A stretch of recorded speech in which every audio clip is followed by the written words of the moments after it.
Mr Speaker, many claimants come onto UC with pre-existing rent arrears. However, we have introduced additional measures to make additional payments of 2 weeks of housing benefit to support claimants as they transition onto universal credit and to extend trusted partner status to social landlords to further support our claimants.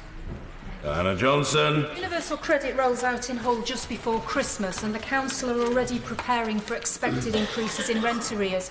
I'm sure last night the Minister watched on BBC Two Sean McAllister's film, A Northern Soul, which showed Steve Arnott, who was a low-paid worker, and his work with the Beats Bus inspiring children on the council estates in Hull. In that film, it showed the in-work poverty, the food poverty and the child poverty. So I want to know from the Minister, can he guarantee that the families in that film and in Hull will be better off when universal credit is introduced in December? Well, the key with universal credit is for the first time a claimant will get a personalised, tailored support who can help them navigate all forms of support available. We know under legacy benefits over 700,000, some of them the most vulnerable people, missed out an average of £285 a month. Those on universal credit will typically spend 50% more time looking for work, and this is a key part to unlocking the potential of all claimants to improve their life chances. Alison Hewlett. Mr Speaker, the Tenure Housing Association in my constituency tell me that errors such as the universal credit system retaining the wrong landlord details, despite the claimant having asked for this to be corrected, have meant that some tenants have ended up 2 months in arrears without any fault on themselves. What will he do to fix this system before people end up in debt as a result?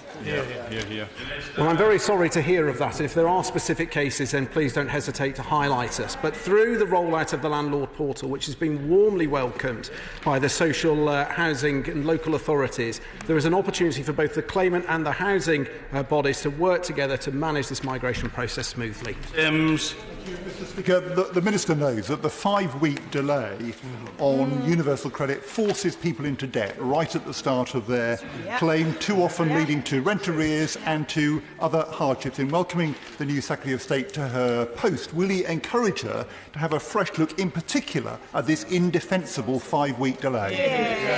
Well, the honourable member for that question. We've obviously already pointed out that those who are transitioning from legacy benefits will get the 2 weeks of housing benefit additional money, and also with the new measures announced 2 weeks of either their ESA, JSA or IS support and access to advance payments from day one. But the reality here, and this is the key thing, is that this mirrors the world of work, and as the aim for the vast majority of people is to get into work, you would expect to be paid in arrears, but you would have to deal with that at the same time as going back into work, whereas now we can provide that support from the personalised work coach, giving them access to the advanced benefits, pointing them into the support offered by the Citizens Advice and our wider universal support network. It's about providing that support as they prepare themselves for entering the world of work.